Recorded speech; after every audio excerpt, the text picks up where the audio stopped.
Hi Heather, how are you today? Thanks. Good. This is Krista. Krista is an occupational therapy assistant that works with me. Today I thought we would practice getting into the tub like we talked about. Hi, my name is Tabitha Tra. I'm an occupational therapist working here at the Queen Elizabeth Hospital. I've been practicing in the field of occupational therapy for the past 10 years. I start my morning out with my team members, which consists of an OT assistant, nursing, we have a clinical nurse leader, RNs, LPNs. I also work with speech language pathology, social work, dietary, and physio assistant.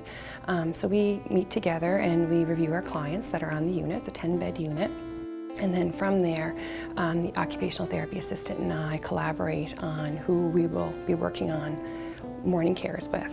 And depending on our client's level of function and their goals, some clients will have the goal of working on their morning cares, which means we work with clients to get them more independent at doing their bathing, their dressing, and their grooming activities. I attended UPEI and I received my Bachelor of Science in Biology. And at that time when I was going to school, the OT program was a bachelor's level of education. So really all you needed was your first year sciences to get in. A lot of my classmates did have their bachelor's degree. So to get into it, you need your bachelor's level. And different programs have different prerequisites, so it's really important to look at the university you're applying to see what prerequisite courses are required. They may require a certain biology or a certain mathematics course to get in. And there's also an occupational therapy assistant program, and for that you need grade 12, and it's a community college level of programming, and oftentimes it's a year to 2 years. And then slowly turn around and bring your legs one at a time into the tub, okay? I think the best thing about my job is seeing your clients get more independent. You know, being able to return home after being home and not being able to cope. You know, a lot of times a client will come in and they're having a lot of difficulty managing their cares and affairs at home, but after coming in and working with us and helping them with some equipment or some extra support recommendations, seeing them return home in a much safer environment.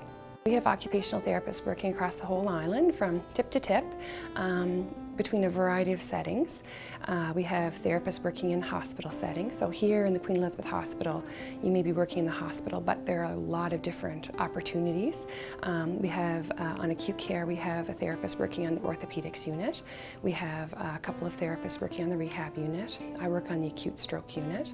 We have another therapist that works just in general acute care, general medicine. In outpatients, we have an outpatient therapist that sees adults.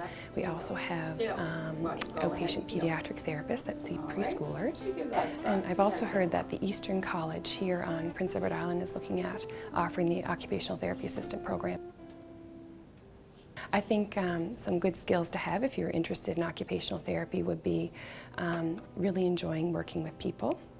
I think if you were analytical, that would be great as well. Being able to take a task and break it down and modify it so that your client is more successful and independent. If you're interested in occupational therapy, I'd encourage you to visit the Canadian Association of Occupational Therapy website, www.caot.ca.